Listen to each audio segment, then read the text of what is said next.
Most people get this wrong when they try to start a company in New Zealand. They assume it is just a quick online registration, a name, and they are ready to trade. But here's the truth no one tells you. New Zealand has one of the most efficient business systems in the world, but it is also extremely strict about structure, compliance, and tax alignment. If you skip even one step, your company can be legally registered but practically unusable.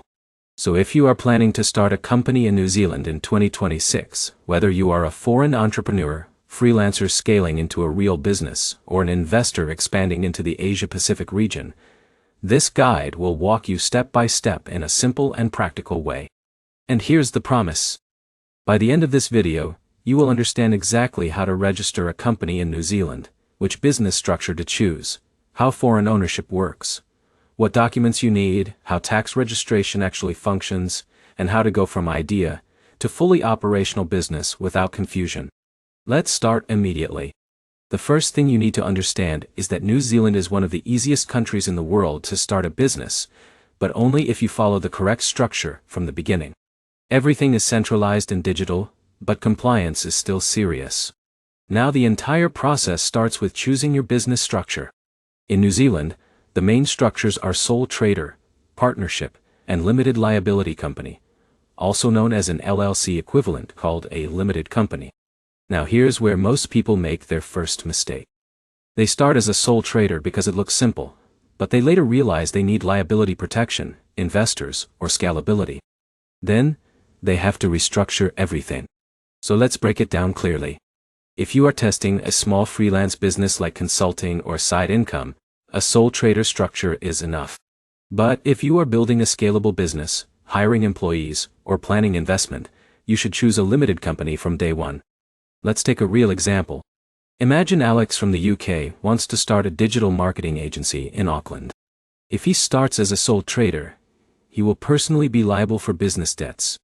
But if he sets up a limited company, the business becomes a separate legal entity, which protects his personal assets. Now here's where it gets interesting. In New Zealand, forming a company is extremely fast compared to most countries. You can often complete registration online within a very short time if documents are ready. But speed does not mean you can skip structure planning. So step 1 is choosing your company name. Your company name must be unique and approved by the New Zealand Companies Office. You cannot use names that are already registered or misleading. You also need to ensure it is not too similar to existing businesses. For example, if John wants to register Kiwi Tech Solutions, but a similar name already exists, he may be asked to modify it to avoid confusion. Now smart entrepreneurs always prepare multiple name options before starting. Once your name is approved, the next step is company registration through the Companies Office online system. This is the central authority responsible for company incorporation in New Zealand. You will need to provide key details such as company name, registered office address, director details, shareholder information, and share structure. Now here's where most beginners get confused. They assume share structure is only for big companies. But in reality, even a single founder company must define shares properly. For example, if Jake is the only owner, he can hold 100% of shares. But if he plans to bring in a partner later, he must structure shares carefully from the beginning to avoid legal complications. Now let's talk about directors. In New Zealand, every company must have at least one director who lives in New Zealand or Australia. This is a critical rule. And this is where many foreign founders get stuck. So if you are a foreign entrepreneur, you may need to appoint a local director or use professional services that provide compliant solutions. Now here's the problem most people face. They think company registration alone is enough. But in reality, registration is only the first layer. Once your company is registered, you must also complete tax registration. In New Zealand, tax is managed by the Inland Revenue Department, also known as IRD. You will need to register for an IRD number for your company. This is essential for paying taxes, hiring employees, and issuing invoices. Now, let's simplify taxation. New Zealand has a corporate tax system that applies to company profits. You will also deal with GST, which is similar to VAT in other countries. If your business earns above a certain threshold, GST registration becomes mandatory. Now here's where it gets interesting. Many new entrepreneurs overestimate the complexity of tax in New Zealand.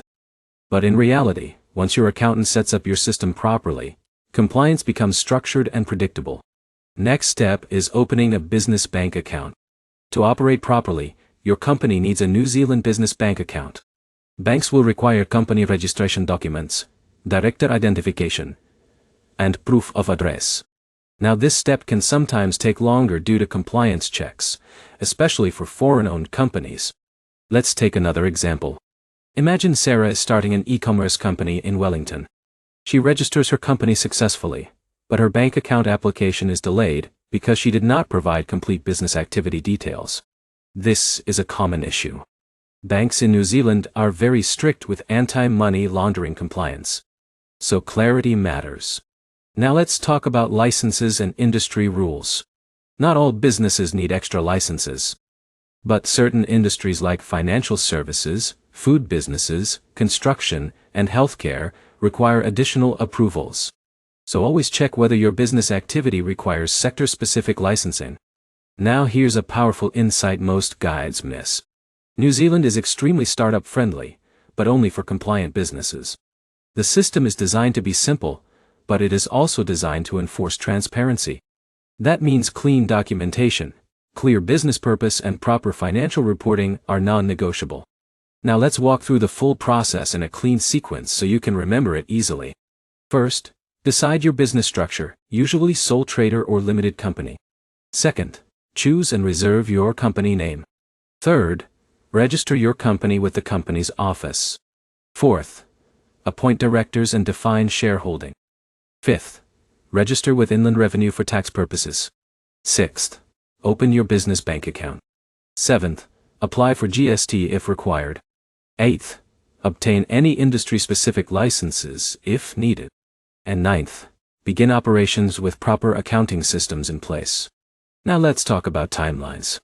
In New Zealand, company registration itself can be very fast, sometimes even same day if everything is correct. But banking, tax setup, and compliance alignment can take additional time depending on your situation. Costs are generally moderate, but they increase if you use legal advisors, accounting services, or foreign director solutions. Now here's something very important for foreign entrepreneurs. New Zealand is very attractive for remote businesses, SaaS companies, consulting firms, and export-based businesses. But immigration and residency are separate from company ownership. So owning a company does not automatically give you the right to live in New Zealand. That is a separate process through visa categories. So always separate business setup from immigration planning. Now, let's bring everything together clearly. You start by choosing the right structure. Then you reserve your company name. Then you register your company online. Then you define ownership and director roles. Then you register for tax. Then you open a bank account. Then you apply for GST and licenses if needed. And finally, you begin operations with full compliance. If you follow this correctly, you can build a fully legal scalable business in New Zealand with minimal friction. And here is the most important takeaway. Most people struggle not because New Zealand is complicated, but because they underestimate compliance details like directors, tax registration, and banking requirements. If you prepare properly from the start, the system becomes one of the smoothest in the world.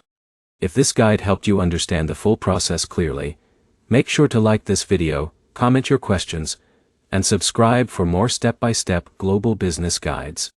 You are now significantly ahead of most beginners trying to enter the New Zealand market, and that advantage matters.